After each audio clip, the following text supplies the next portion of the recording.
frontera?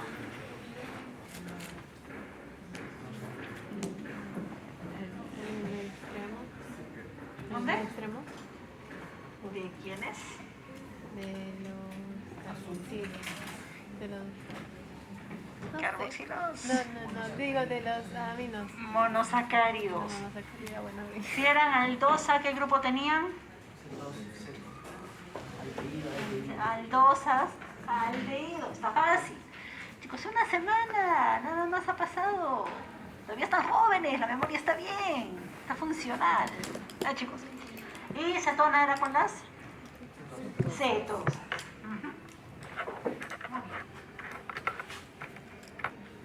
Vamos con la siguiente.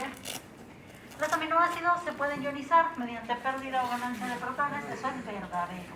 Eso es lo que hemos mencionado en la clase pasada, ¿recuerdan? Que no solo el agua, sino aminoácidos que veremos el día de hoy un poco más adelante. Y como está formado el enlace peptídico, bastante fácil, por la unión de los grupos carboxilo y amino de dos aminoácidos adyacentes. Entonces un aminoácido va a poner su carboxilo, el siguiente va a poner su amino y van a crear el enlace peptídico.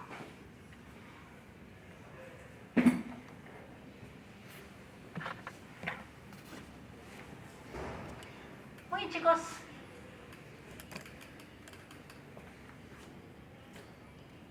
Bueno. Así. Ahí vamos. Aquí nuestro contenido para hoy, como ven, un tantito extenso. Y nuestro resultado para hoy. Hasta finalizar la sesión, el estudiante describe la estructura, clasificación, propiedades físico-químicas de los aminoácidos a través de ejercicios prácticos. Vamos a hacer unos cuantos ejercicios el día de hoy para poder aplicar lo aprendido. Chicos, ¿para qué nos servirá esto en las carreras?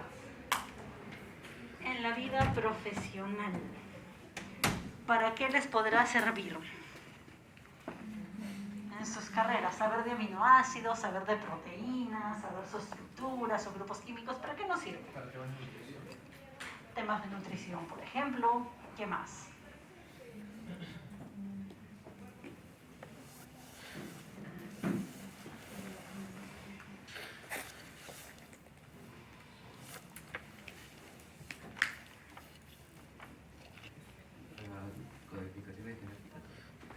Modificaciones genéticas, por ejemplo, las mutaciones pueden causar que la proteína no esté correcta.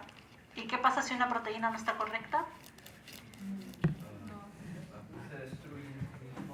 Se destruye. Puede sintetizar podría sintetizar proteínas mutadas y podría ahí asociarse con una enfermedad, un patógeno. Exactamente, una proteína mutada, una proteína que ha perdido su forma, su estructura, su secuencia, es una proteína que ya no puede llevar a cabo su función y muchas veces es patológica. Causa enfermedades, por ejemplo, metabólicas que pueden ser congénitas. Entonces muchos problemas metabólicos son por proteínas, por enzimas que están defectuosas. Entonces los niños nacen así, por ejemplo, y de acuerdo a la severidad hay algunas que solamente afectan un poco la calidad de vida, pero el paciente sobrevive y puede adaptarse. Y hay otras que son tan graves que no pasan, por ejemplo, el año de edad, los 2 años de edad. Las formas más graves no pasan los meses de edad.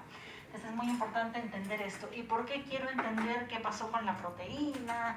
¿Cuál es su problema? Que si está mutada, que si está alterada ya no funciona. ¿Para qué me sirve eso? ¿Cómo lo aplico?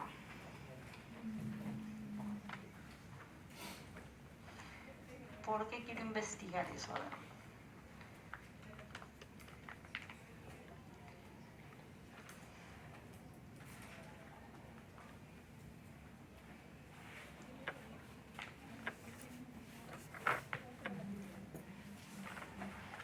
Para diagnosticar, por ejemplo, ya sé que si encuentro esta proteína mutada, corresponde a esta enfermedad. Puedo diagnosticarlo. Puedo hacer diagnósticos diferenciales también. Puedo desarrollar estrategias terapéuticas para mejorar la calidad de vida, tratar al paciente, quién sabe incluso que desarrolle una vida normal. Entonces hoy en día eso está muy avanzado.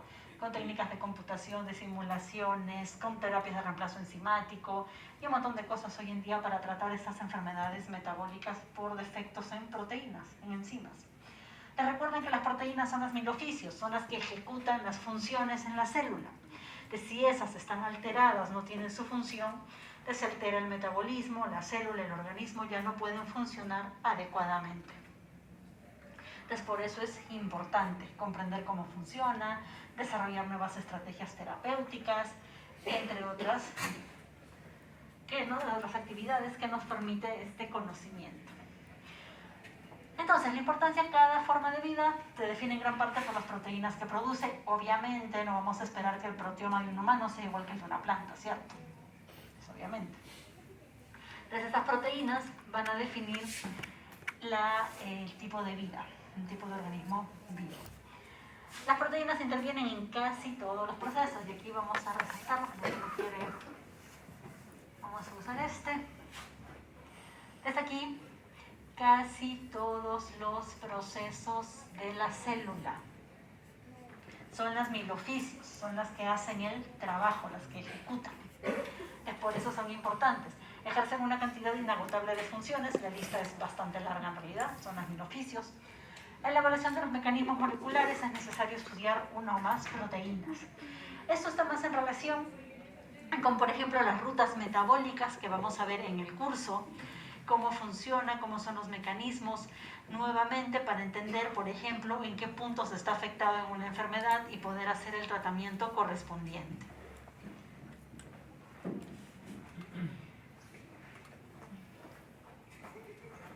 De manera general, la palabra proteína deriva del griego proteios, que significa primordial, primordial por todo el gran número de actividades que realiza en la célula, en el organismo. Son polímeros complejos constituidos a partir de aminoácidos, se producen en todos los seres vivos, todos.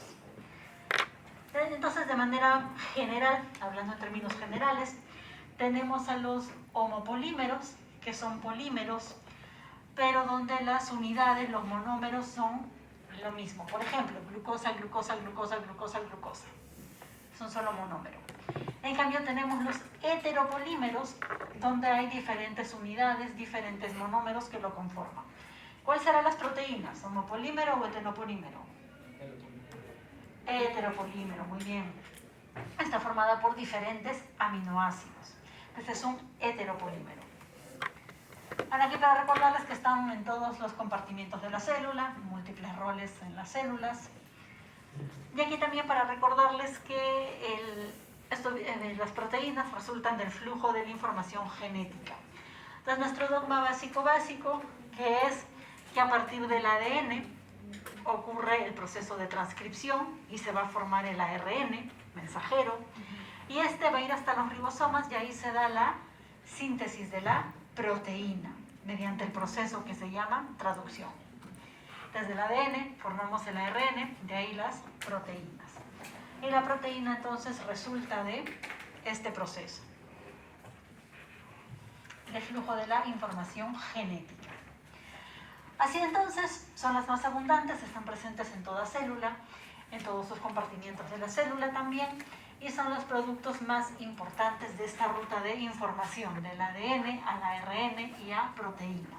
Estas son las más importantes porque, recuerden, son las que llevan a cabo la función, son las que ejecutan. Tienen a cargo reacciones químicas, tienen diversas funciones. Entonces, estas son las más importantes de todo este flujo de información. Entonces, se dice de la expresión de la información genética. Son los instrumentos moleculares mediante la cual se expresa la información genética.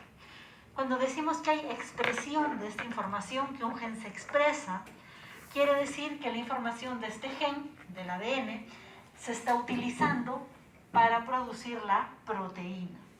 Eso es que se está expresando, que está dando lugar a la síntesis de una proteína. Chicos, si tenemos... A ver, ¿cuántos genes más o menos tenemos? ¿Saben? ¿Ni idea? Miles, ¿verdad? ¿Ustedes creen que todas esas proteínas se van a expresar al mismo tiempo en todas las células?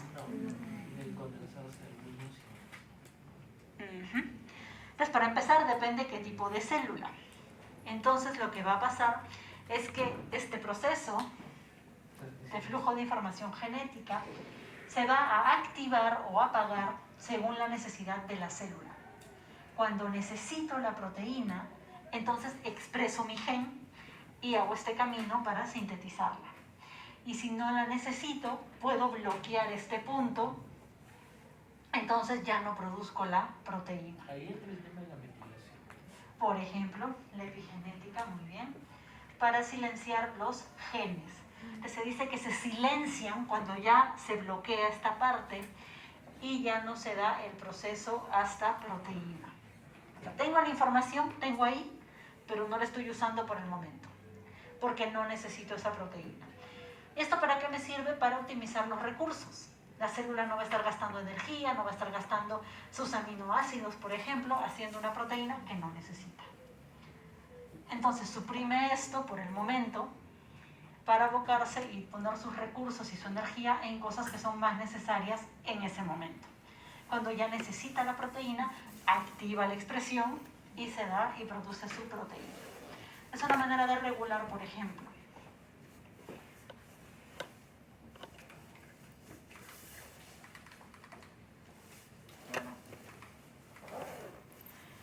Las proteínas contienen carbono, oxígeno, nitrógeno, azufre, siendo el nitrógeno representando aproximadamente el 16% del peso de una proteína. Como ejemplito, si tenemos 6.25 gramos de proteína, 1 gramo de eso será nitrógeno. Entonces, esto es la huella digital, el sello de una proteína, su 16% de nitrógeno. Podrían haber otras moléculas que también tengan nitrógeno, pero no al 16%. Si vemos ese 16%, es el sello de una proteína, es su huella digital. Ya sabemos que son proteínas. De aquí, para que ya vayan viendo las cadenas peptídicas, entonces los aminoácidos unidos entre sí por enlaces peptídicos, ahí están, de aquí los diversos aminoácidos. Y siempre en estas cadenas vamos a tener un grupo amino al extremo, que como ven está libre, no está en ningún enlace peptídico. Y por el otro lado vamos a tener el carboxilo. Por el otro lado vamos a tener... ¿Y ahora qué? Por el otro lado vamos a tener el carboxilo terminal, que entonces va a ser donde está el grupo carboxilo que no reaccionó con nadie todavía, no está en un enlace peptídico. ¿Y para qué nos sirven las proteínas? Hemos dicho que son las mil oficios, que tienen múltiples roles, etc. Entre los más importantes, movimiento. El desplazamiento se va a dar gracias a las proteínas. Por ejemplo, para la locomoción, la contracción muscular. ¿Qué proteínas intervienen ahí en la contracción muscular? Muy bien, la actina, la miosina, básicamente, también la troponina. Muy bien. También para los flagelos bacterianos o por ejemplo en los espermatozoides, esos flagelos van a impulsar el movimiento de la célula. Entonces también esos flagelos están hechos a base de proteínas. Es para la locomoción, para el movimiento, para el desplazamiento. ¿Qué más? Soporte mecánico. Por ejemplo, la elasticidad de la piel está dada por la proteína del colágeno, que es una proteína fibrosa. Entonces hay tejidos. También, por ejemplo, el colágeno lo encontramos formando parte de la composición de los huesos, entre otros tejidos. Le va a dar resistencia, le va a dar soporte mecánico, resistencia a ese tejido. También protección inmunológica, sumamente importante. Los anticuerpos son proteínas. Algunas veces combinada con glúcidos, pero básicamente proteínas. Los anticuerpos son muy importantes para defendernos contra patógenos, para reconocer qué cosa es del organismo y qué cosa es un patógeno, un invasor, y poder defender. Catálisis enzimática. Por el momento, las enzimas son proteínas. Pequeño matiz en la semana 14, pero por el momento las enzimas son proteínas. Ojo, lo inverso no es cierto. Si bien las enzimas son proteínas, no toda proteína es una enzima. Por ejemplo, el colágeno. El colágeno es estructural, le da resistencia, soporte mecánico, pero el colágeno no cataliza nada, no tiene a cargo ninguna reacción química, no es una enzima. Inmunoglobulinas, anticuerpos, si bien nos defienden de patógenos, de infecciones sumamente importantes, no catalizan reacciones químicas, no son enzimas. Si bien las enzimas son proteínas, no toda proteína es una enzima, ojo. Transporte, por ejemplo la hemoglobina, ¿qué cosa transporta? Oxígeno, ¿qué más? CO2, por ejemplo. Tenemos también la mioglobina, la transferrina, que transporta el hierro, entre otros. Almacenamiento, ferritina, por ejemplo, la proteína ferritina, que acumula el hierro en el hígado. ¿Y por qué se tiene que acumular en una proteína el hierro?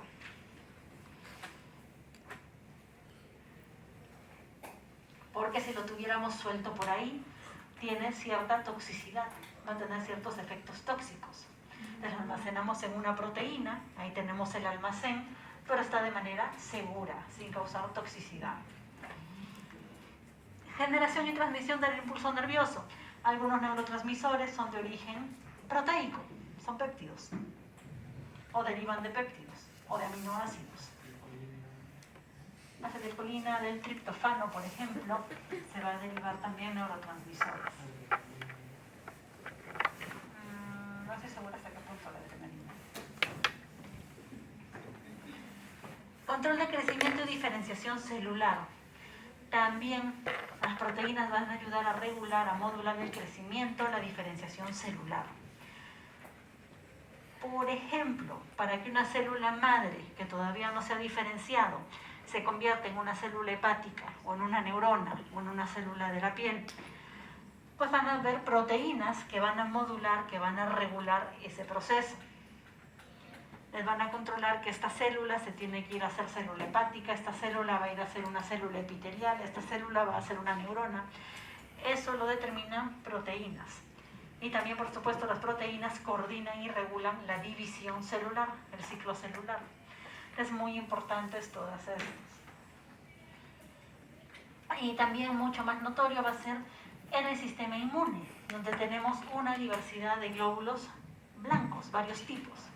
Entonces, a partir de una célula indiferenciada, vamos a diferenciar los diferentes linajes de células sanguíneas, entre ellos los diferentes glóbulos blancos, que van a tener algunas veces orígenes comunes.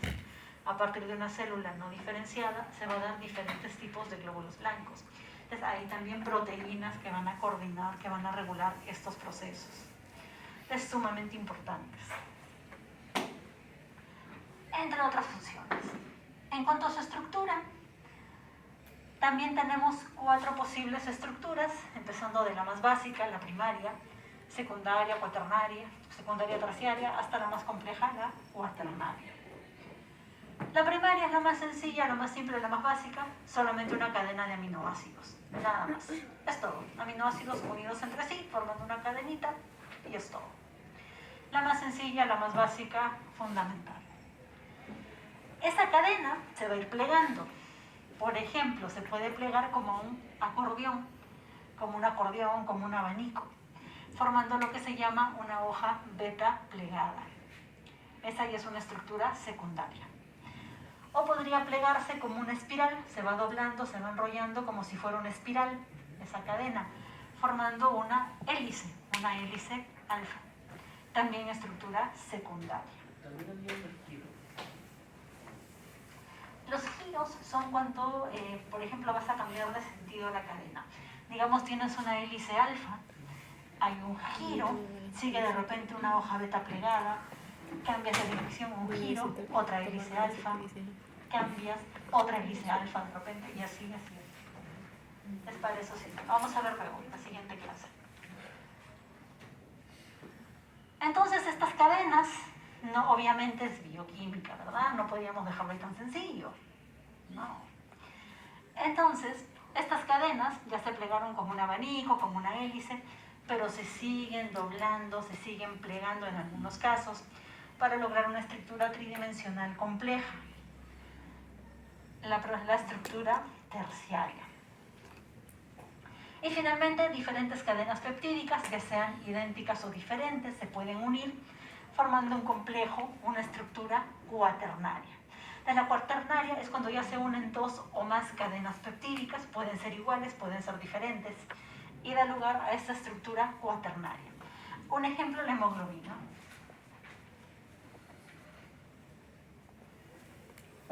Y en cuanto a su conformación, que más que nada estaría relacionada un poco con estructura terciaria, en cuanto a su conformación pueden ser globulares, como una esfera, como un glóbulo, como por ejemplo los anticuerpos, las inmunoglobulinas, o puede ser fibrosa, como el colágeno.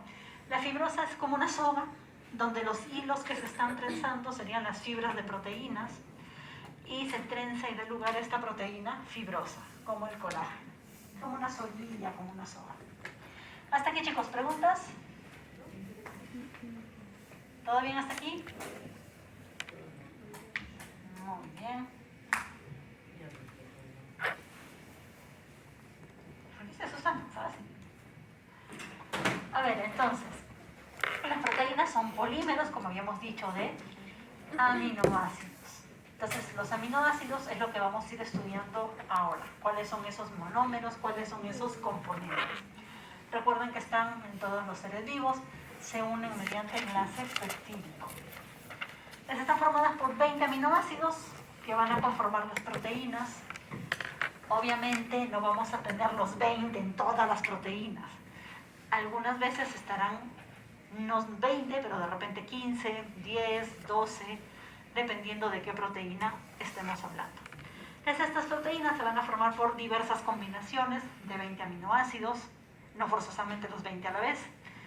Y bueno, ya se imaginarán, si combinamos 20 aminoácidos en posibilidades que van hasta miles de aminoácidos, pues ya sabrán todas las combinaciones que tenemos. Entonces, la lista de proteínas que podemos formar es gigantesca. El aminoácido entonces va a tener una estructura general común a todos. ¿Cuál es ese? Ya saben, su grupo amino, su grupo carboxilo. Esos dos grupos, que ya los conocen, se van a unir a este carbono. Este carbono se llama el carbono alfa. Entonces, en el carbono alfa van a estar unidos el amino, el carboxilo y dos cosas más. Un hidrógeno. Hasta ahí es la estructura general de todo aminoácido. Todos tienen lo mismo. Su amino, su carboxilo, unidos a este carbono alfa y su hidrógeno. Hasta ahí todos son igualitos. ¿Qué va a cambiar? Este R. Este R se conoce como radical, grupo R, cadena lateral, etc. Este grupo R es el que va a cambiar. Y es importante, ¿por qué? Porque este grupo R, que es el diferente, de hecho va a ser único para cada aminoácido. Cada aminoácido tiene su R particular, su R propio. Y eso le va a ayudar, nos va a ayudar primero a distinguir un aminoácido de otro, obviamente, pero también le va a dar sus propiedades, le va a dar sus características, sus propiedades, sus funciones a estos aminoácidos. Entonces, el aminoácido va a ser una molécula orgánica que va a tener por lo menos un carboxilo y un amino en su composición. El R, como les había dicho, es variable, es diferente en cada aminoácido. Cada uno de los 20 aminoácidos estándares va a tener un aminoácido, un R particular, propio. Este R varía en cuanto a su estructura, a su tamaño, a su carga eléctrica, a su polaridad, y va a influir en la solubilidad de las proteínas y en sus propiedades. Va a influir en las propiedades del aminoácido, y esto también va a influenciar en las propiedades y la estructura de las proteínas.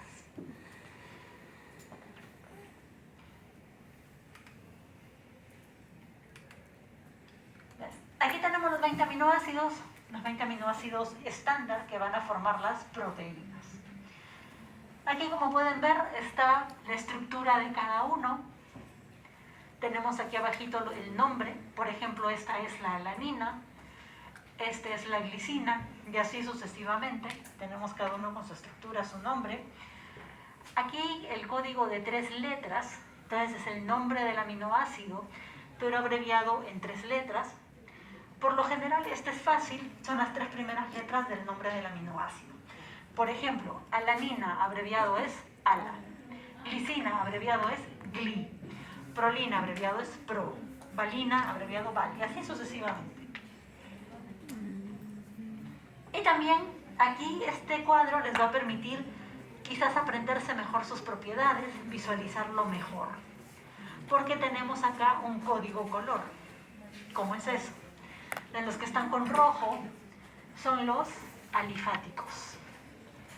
Los que están con verde, que son 3, fenilalanina, triptofano y tirosina, son los aromáticos y se caracterizan por tener estos anillos que vemos acá. Si ven estos anillos, son los aromáticos. Los naranjas son los ácidos, son 2, ácido aspartico, ácido glutámico. Se caracterizan por un COOH extra. Ahorita lo vamos a ver.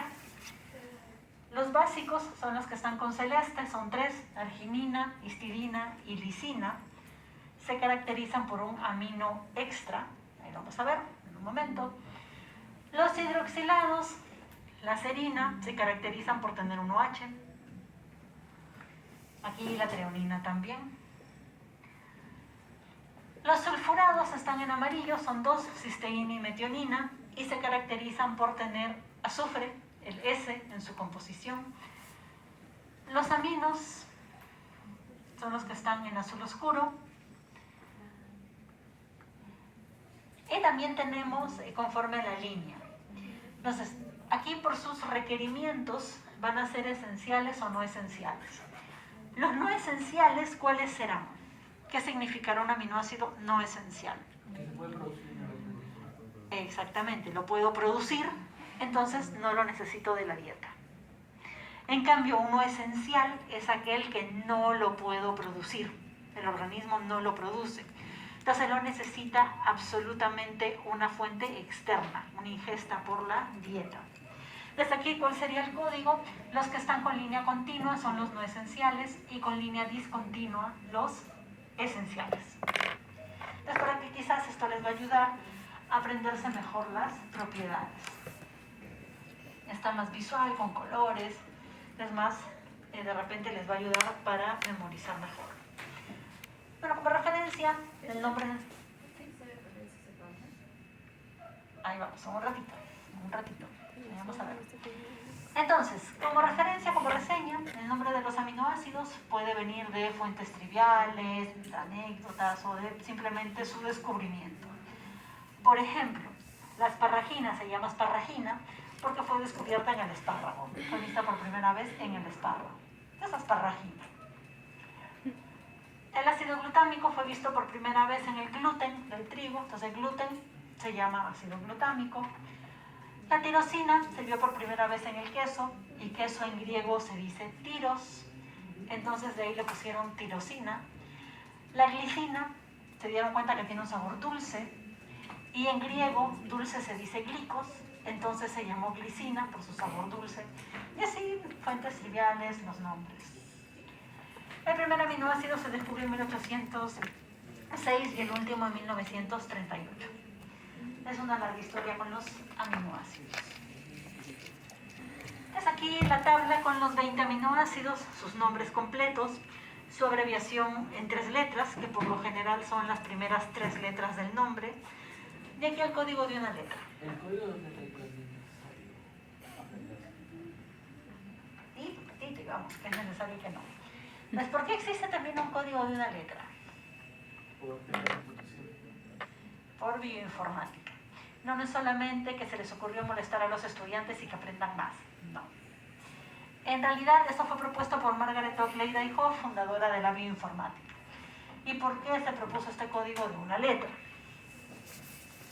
Es porque, bueno, ya verán acá el nombre completo del aminoácido. Ya se imaginan, y más aún teniendo en cuenta la tecnología computacional de la época, que no es tan potente como hoy, Entonces ya se imaginan el tamaño de los archivos de una proteína de 1000 aminoácidos en nombres completos, ¿cierto? Ya se imaginan cuánto pesa eso, esos archivos. Imagínense lo que tomaría procesar esos archivos, por ejemplo, para hacer match o para filogenia. Procesar nombre tras nombre tras nombre. ¿Se imaginan cuánto tomaría? Y más con la tecnología de la época que no es tan potente como la de hoy. ¿Ya se imaginan lo que le hubiera tomado hacer esos análisis, verdad? ¿Cuánto pesan esos archivos? ¿Cuánto se tarda en procesar todo eso y en analizarlo? Bastante. Es por eso código de una letra para simplificar. Entonces, ¿cómo hacemos este código de una letra un poco más sencillo?